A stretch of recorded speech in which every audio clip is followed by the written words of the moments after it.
Assalamualaikum warahmatullahi wabarakatuh. Innal hamdalillah nahmaduhu wa nasta'inuhu wa nastahdihi wa nastaghfiruh wa natubu ilaihi wa natawakkalu alaihi wa na'udzu billahi min shururi anfusina wa sayyiati a'malina. Man yahdihillahu fala mudilla lahu wa man yudlil fala hadiya lahu. Ashhadu an la ilaha illallah wahdahu la syarika lahu wa ashhadu anna Muhammadan 'abduhu wa rasuluh. Ya ayyuhalladzina amanu taqullaha haqqa tuqatih wa la tamutunna illa wa antum muslimun. Allahumma salli wa sallim wa barik ala sayyidina Muhammad wa ala ali sayyidina Muhammad kama sallaita wa sallamta wa barakta ala sayyidina Ibrahim wa ala ali sayyidina Ibrahim fil alamin innaka Hamidum Majid. Amma ba'd. Saudara penerbit Ustaz Mahdi Syahrudin, sidang pendengar yang dirahmati dan dikasihi Allah sekalian. Firman Allah dalam ayat ke-75, 76, 77 dan 78 dari surah Al-Kahfi. A'udzu billahi minasyaitonir rajim. Qala alam aqul laka innaka lan tastati'a ma'iya sabra. Qala in sa'altuka an shay'in ba'daha fala tusakhibni qad balaghta min ladunni udhra. فانطلقا حتى إذا أتيا أهل قرية استطعما أهلها فأبوا أن يضيفوهما فوجدا فيها جدارا يريد أن ينقض فأقامه قال لو شئت لاتخذت عليه أجرا قال هذا فراق بيني وبينك سأنبئك بتأويل ما لم تستطع عليه صبرا. صدق الله العظيم. Khidir berkata, bukankah sudah aku katakan kepadamu bahawa sesungguhnya kamu tidak akan dapat bersabar bersamaku? Musa berkata, jika aku bertanya lagi kepadamu tentang sesuatu sesudah ini, maka janganlah kamu memperbolehkan aku menyertaimu. Sesungguhnya kamu sudah cukup untuk memberikan kemaafan kepadaku. Maka keduanya berjalan hingga tatkala keduanya sampai ke penduduk sesuatu negeri. Mereka minta dijamu kepada penduduk negeri itu, tetapi penduduk negeri itu tidak mahu menjamu mereka. Kemudian keduanya mendapatkan negeri itu dinding rumah yang hampir roboh. Maka Khidir menegakkan dinding itu. Musa berkata, jikalau kamu mahu, nescaya kita boleh mengambil upah untuk itu. Khidir berkata, inilah perpisahan antara aku dan kamu. Aku akan beritahu kepadamu tujuan perbuatan-buatan yang kamu tidak dapat sabar terhadapnya. Dalam kuliah yang lepas, kita telah lihat bagaimana Allah SWT menggunakan dalam ayat yang ke-72 dan 75 apa yang disebut oleh Nabi, disebut kepada Nabi Musa ini oleh Khidir alaihi wassalam berbeza. Kalau kita lihat ayat 72, qala alam aqul innaka lan tastati'a ma'iya sabra. Maksudnya Khidir berkata, bukankah aku telah berkata sesungguhnya kamu sekali-kali tidak akan sabar bersama denganku. Dalam ayat 75 pula, qala alam aqul laka innaka lan tastati'a ma'iya sabra. Maknanya sama, tetapi ditambah alam aqul laka. Sebelumnya alam aqul innaka. Kenapa berlaku perbezaan tambahan laka? Ini frasa laka. Aku dah berkata kepada kamu. Kalau sebelumnya aku berkata sesungguhnya kamu. Kali ini aku berkata kepada kamu sesungguhnya kamu. Maknanya ada taukid di situ. Kerana ayat kedua ni merupakan inzar asyad. Dia merupakan satu amaran yang lebih ditekankan berbanding dengan ayat sebelum ini. Kalau sebelum ini merupakan satu lupa, Nabi Musa terlupa, kali kedua boleh dimaafkan lagi. Jadi maknanya Nabi Musa diingatkan ataupun ditegaskan kepadanya, kamu dah tersilap. Sebelum ini kamu lupa, tapi kali kedua kamu lupa lagi ke? Jadi seolah-olah amaran ini cukup tegas daripada Khidir alaihi salam. Kamu jangan lupa lagi lah. Kan aku dah kata kepada kamu jangan tanya apa-apa. Sekarang aku memberi kepada kamu peringatan penting. Dah 2 kali kamu lupa. Jadi kalau kali ini kamu masih terlupa lagi untuk kali ketiga, dan Nabi Musa menjawab dengan penuh adab. Nabi Musa sebelum Nabi Khidir menyempurnakan ayatnya, Nabi Musa seolah-olah sudah pun mencelah. Tak apalah, aku minta maaf betul. Kali ini aku tersilap. Kalau berlaku lagi sekali, memanglah aku tidak layak berguru dengan kamu. Dan kita telah lihat bagaimana Nabi Muhammad SAW ketika memberi ta'qib, memberi komentar, ta'liq kepada diskusi ataupun dialog di antara dua orang hamba Allah yang mulia ini, Nabi Muhammad SAW mengatakan rahimallahu Musa, semoga Allah merahmati Musa. Kalaulah dia tidak bertanya dan mempertikaikan, sudah tentu akan lebih panjang episod ini, dan tentu dia akan belajar lebih banyak daripada Khidir alaihi salam. Tetapi takdir Allah Subhanahu wa taala, Nabi Musa ni seorang yang tegas. Nabi Musa ni bertanya kerana syariatnya berbeza daripada syariat Khidir. Telah kita bincangkan perkara ini. Ternyata Nabi Musa tidak dapat bersabar dengan kelakuan Khidir alaihi salam. Lalu dalam ayat yang ke-76 menampakkan sekali lagi tawaduknya Nabi Musa, mengatakan, kalau aku tersilap lagi lepas ini, tak payahlah kau benarkan aku menyertai kamu lagi. Sesungguhnya sudah cukup kamu memberikan kemaafan kepadaku. Lalu mereka pun berjalan, meneruskan perjalanan hingga sampai ke sebuah tempat yang penduduknya kedekut. Kedekut yang dimaksudkan di sini, mereka pergi bekalan sudah pun habis. Dalam cerita ikan sebelum ini, tak cukup, mereka pun datang minta dijamu. Tapi orang ni tak kenal agaknya Nabi Musa dan tak kenal Khidir alaihi wassalam, tidak dipedulikan. Ini cerita orang kedekut. Kadang-kadang kita bila baca cerita kedekut ni, Al-Jahiz, seorang ulama Arab terkemuka, sastrawan, menulis sebuah kitab bertajuk Al-Hayawan, kitab tentang hayawan, cerita tentang manusia, makhluk dan sebagainya. Hayawan ni bukan binatang saja. Dia cerita kalau satu karya itu kedekut, sebenarnya binatang-binatang hidup situ pun kedekut juga. Dia membawa kisah ni lawak juga, tapi boleh juga kita bawa teka-teki kepada anak-anak. Satu cerita hiburan. Cerita ni, Jahiz ni seorang pengkaji, dia ni ulama yang faham bahasa Arab, yang hebat, tapi fahamannya Mu'tazilah.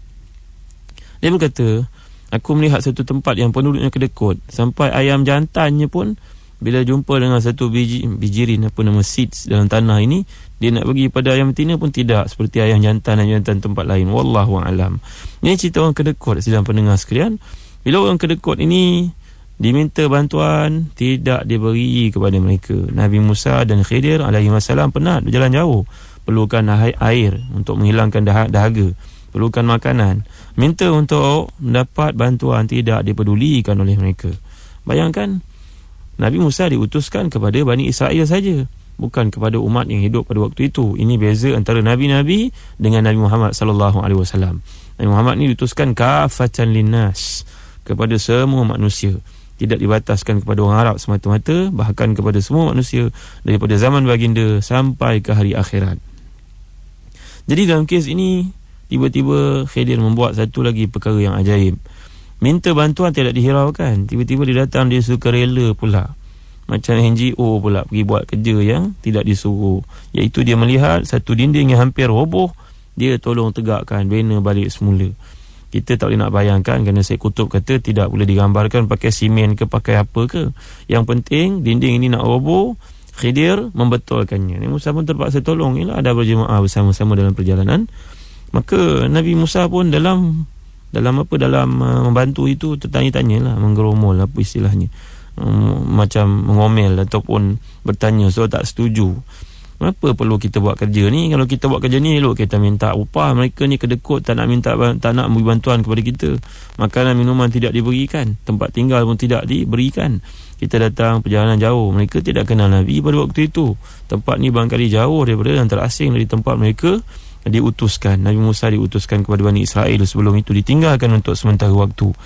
Kemudian bila dia mengatakan demikian, dia tidak lagi dalam bentuk satu bantahan yang tegas seperti berlaku sebelum ini. Dia melubangkan perahu dan dia membunuh anak, tapi bunyinya pun macam tak rida, bunyinya pun macam tak puas hati, menyebabkan Khidir alaihissalam akhirnya mengatakan satu conclusion yang penting, satu keputusan yang penting.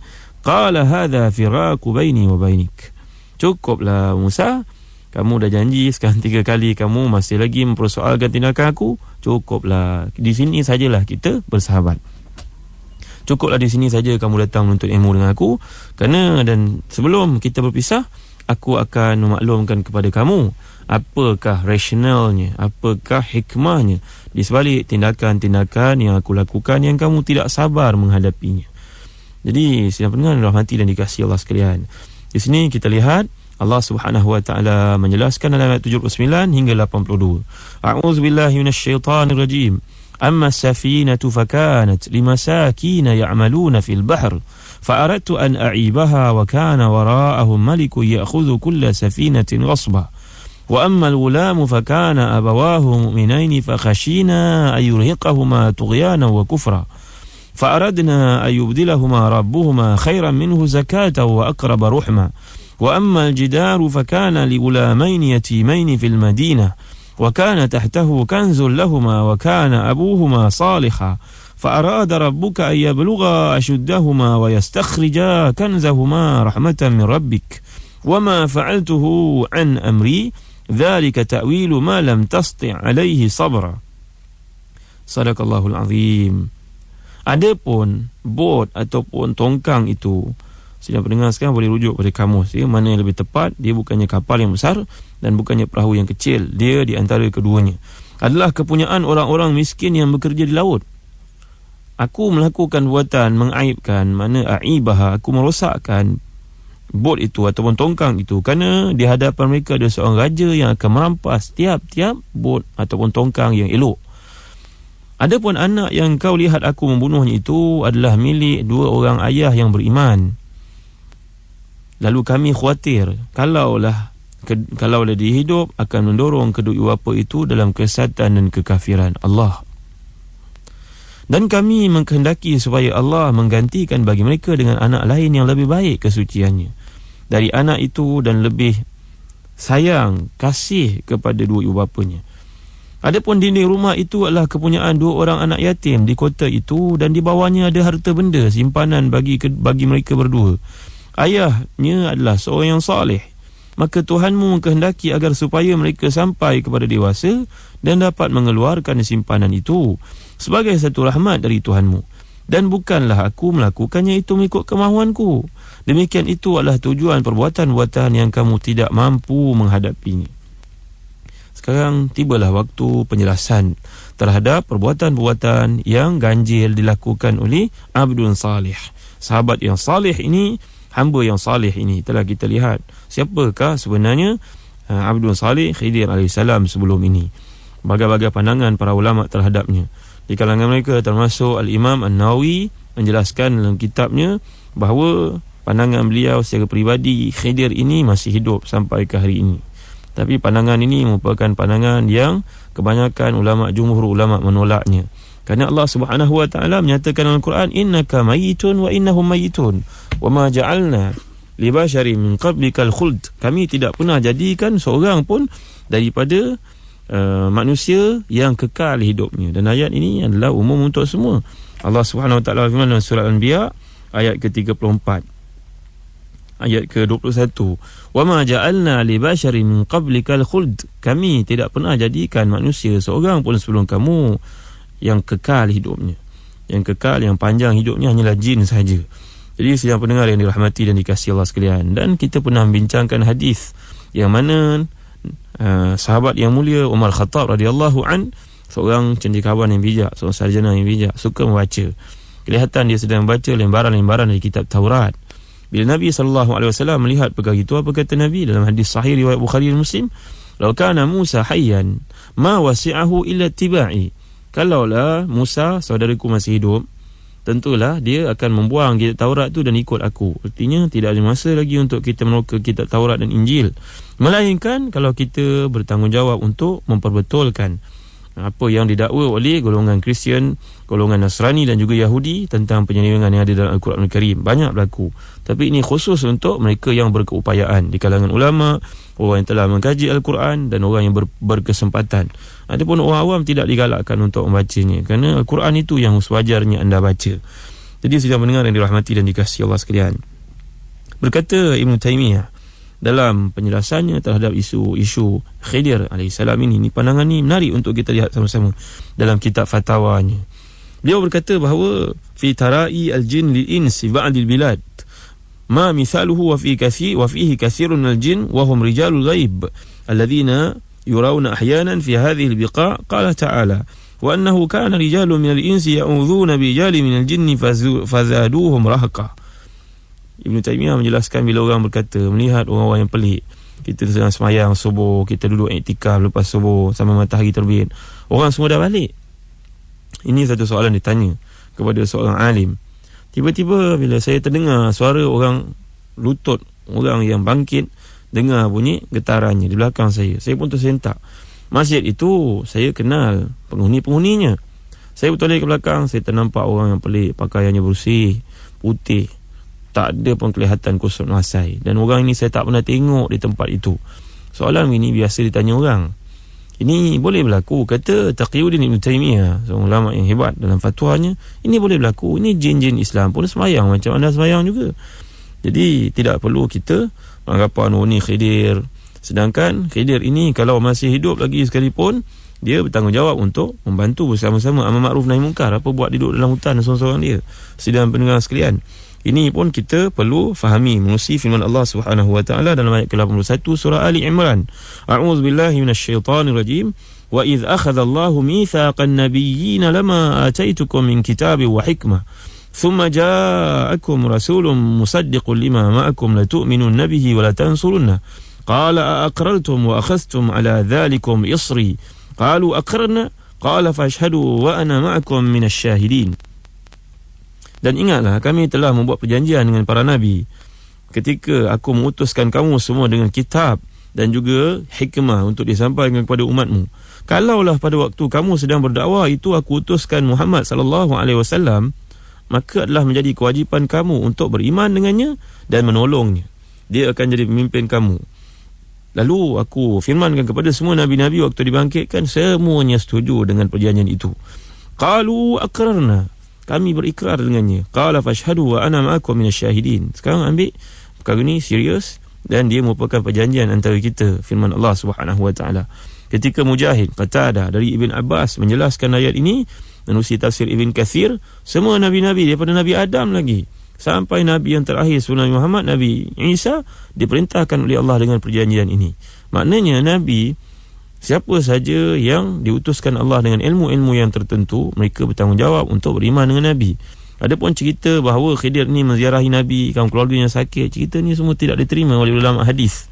Ulama hadis menolak, mengatakan tidak ada satu pun sanad yang sahih dalam perkara ini. Bahkan setengah ulama mengatakan bahawa, contohnya di kalangan para mufassirin termasuk Ibn Jarir Tabari, beliau mengatakan tidak ada satu kisah pun yang warid dari kalangan sahabat yang mengatakan mereka berjumpa dengan Khidir alaihi salam pada zaman mereka. Tidak ada disebut. Juga oleh Ibn Hajar Al-Asqalani dalam kitabnya Al-Isabah fi Tamyiz Sahaba. Begitu juga Ibn Al-Athir dalam kitabnya Uzlul Ghabah fi Ma'riyatis Sahaba. Tidak ada satu kisah pun. Dan begitu juga dalam Siyar A'lamin Nubala juga tidak mengisahkan perkara seperti ini. Kisah tentang rijal hadis, orang yang bawa hadis, tidak pernah secara sanad ilmi mengikut kepada cara teknik pendekatan ilmu. Tidak ada seorang pun yang menyenaraikan secara sahih daripada ulama-ulama yang thiqat bahawa Khidir datang bertemu dengan mereka. Wallahu a'lam. Sidang pendengar yang rahmati dan dikasihi Allah sekalian, insya-Allah kita akan lihat lagi kerana perbincangan tentang perkara ini belum lagi sempurna, dengan kita melihat ayat 79 hingga 82 penjelasan oleh Khidir AS kepada Nabi Musa. Kata Ibn Kathir, semua ulama bersepakat mengatakan Khidir ini tidak pernah berjumpa dengan seorang Nabi pun, melainkan Nabi Musa AS sahaja. Tidak berjumpa dengan Nabi Muhammad, tidak berjumpa dengan para sahabat, tidak berjumpa dengan tabi'in, dan tidak ada seorang pun yang mengiktiraf tentang kewujudannya pada zaman mereka. Wallahu a'lam. Wa sallallahu ala sayyidina Muhammad wa ala alihi wa sahbihi wa baraka wa sallam. Wassalamu alaikum warahmatullahi wabarakatuh.